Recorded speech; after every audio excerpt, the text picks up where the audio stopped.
Bendiciones para todos en sus casitas. Nos encontramos aquí en oración en la parroquia San Luis Beltrán del municipio de San Luis de Gaceno. Y quiero aprovechar este espacio para contestarle a un hermano que me hizo una refutación en un video sobre por qué Pedro es el primer papa. Recuerden que papa significa padre.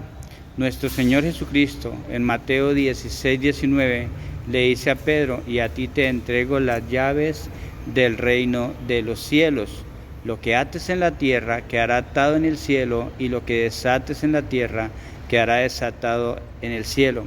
¿De dónde tomó nuestro Señor este pasaje? De Isaías 22:20 en adelante. Recuerden que nuestro Señor Jesucristo es la palabra viva.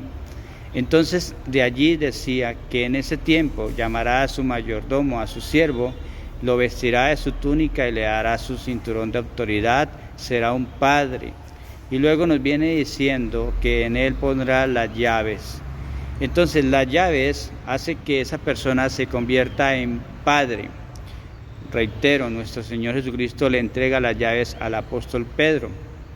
Recuerden que en Lucas 1:32 nuestro Señor tiene las llaves de David su padre. Pero eso es muy fácil para una persona que entienda, que comprende y que acepte las escrituras. Es muy fácil de entenderlo. Padre es el que tiene las llaves, por lo cual padre es Pedro, que Jesús nuestro Señor le entregó las llaves. Y papa significa padre. Eso es muy sencillo de entender. Pero la persona que hace la refutación dice: pero es que Pedro tenía esposa, porque en la Biblia aparece con suegra.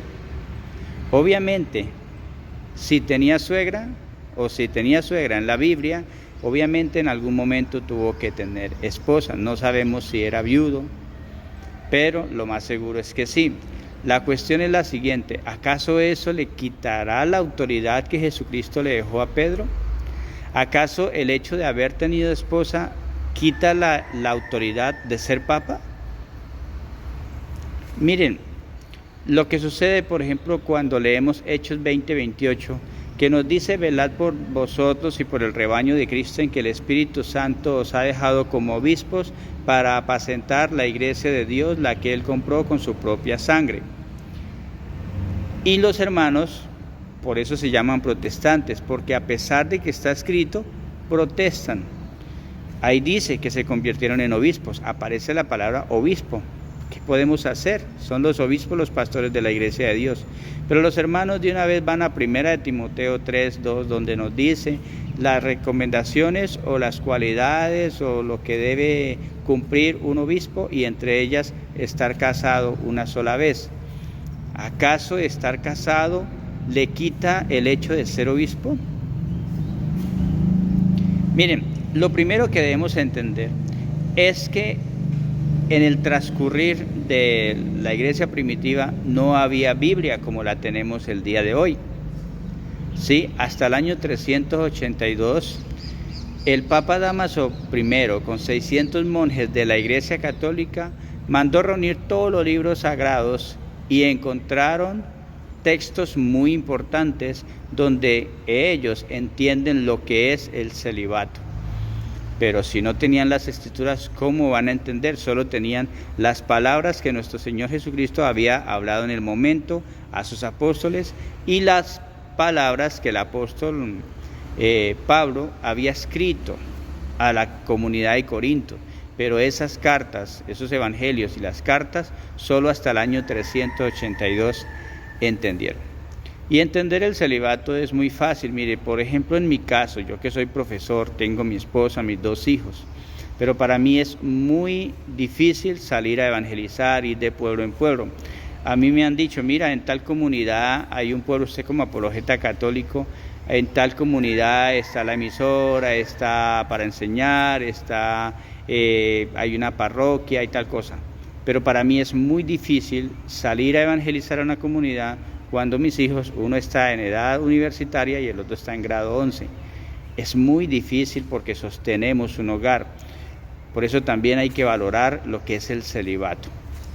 Voy a leer algunos versículos bíblicos que ellos encontraron para entender y organizar lo que es el celibato, porque con el tiempo empezaron de una u otra manera a vivir célibes. Voy a utilizar esta Biblia y es el Nuevo Testamento y los Salmos. Es un libro que me lo entregaron o me lo regalaron en un debate en Yopal, en un diálogo. Es el Nuevo Testamento protestante. Sí, lo voy a utilizar para explicarles el tema a través de los versículos bíblicos. Y como dice la palabra, el que tenga oídos para oír, que oiga. Y este texto es en mención, que también está en Marcos 1:30 y en el capítulo 4 de Lucas. Aquí lo vamos a tomar de Mateo 8:14. Vino Jesús a casa de Pedro y vio a la suegra de éste postrada en cama con fiebre. Y tocó su mano y la fiebre la dejó y ella se levantó y le servía. ¿En qué contexto encontramos que la esposa de Pedro estaría por allí? ¿Cómo va a permitir una hija que su madre, que está convaleciente, que está enferma, porque es sanada, se pare a servirles? Si la que debía servirles era la hija, la esposa de Pedro. ¿Por qué? Porque no aparece por ningún lado. Ahora veamos las palabras de nuestro Señor Jesucristo y lo que responde Pedro más adelante. Está en Mateo 19, del 9 en adelante. Y yo os digo que cualquiera que repudia a su mujer, salvo por causa de fornicación, y se casa con otra, adultera, y el que se casa con la repudiada adultera. Y le dijeron sus discípulos: si así es la condición del hombre con su mujer, no conviene casarse. Entonces él les dijo: no todos son capaces de recibir esto, sino aquellos a quienes es dado. Pues hay eunucos que nacieron así del vientre de su madre, y hay eunucos que son hechos eunucos por los hombres. Y aquí viene el caso de los ministros, dice: y hay eunucos que asimismo se hicieron eunucos por causa del reino de los cielos. El que sea capaz de recibir esto, que lo reciba. Ahora veamos la respuesta del apóstol Pedro a partir del versículo 27. Entonces respondiendo Pedro le dijo: he aquí, nosotros lo hemos dejado todo y te hemos seguido. ¿Qué pues tendremos? Y Jesús les dijo: de cierto os digo que en la regeneración, cuando el Hijo del Hombre se siente en el trono de su gloria, vosotros que me habéis seguido también os sentaréis sobre 12 tronos para juzgar a las 12 tribus de Israel. Y aquí viene aclarando nuestro Señor a qué se refiere Pedro cuando lo dejan todo. Dice: y cualquiera que haya dejado casa o hermanos o hermanas o padre o madre o mujer o hijos o tierras por mi nombre, recibirá 100 veces más y heredará la vida eterna.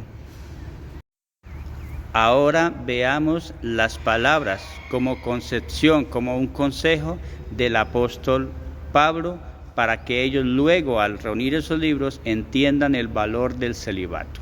Está en 1 Corintios capítulo 7, del 8 en adelante. Digo pues a los solteros y a las viudas, qué bueno les fuera quedarse como yo, o sea, soltero. Pero si no tienen don de continencia, cásense, pues mejor es casarse que estarse quemando. Pero los que están unidos en matrimonio, mando, no yo, sino el Señor, que la mujer no se separe del marido. Y si se separa, quédese sin casar, o reconcíliese con su marido, y que el marido no abandone a su mujer. Ahora veamos desde el versículo 32 en adelante. Quisiera pues que estuvieseis sin congoja. El soltero tiene cuidado de las cosas del Señor, de cómo agradar al Señor. Pero el casado tiene cuidado de las cosas del mundo, de cómo agradar a su mujer.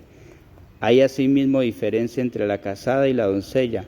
La doncella tiene cuidado de las cosas del Señor, para ser santa así en cuerpo como en espíritu. Pero la casada tiene cuidado de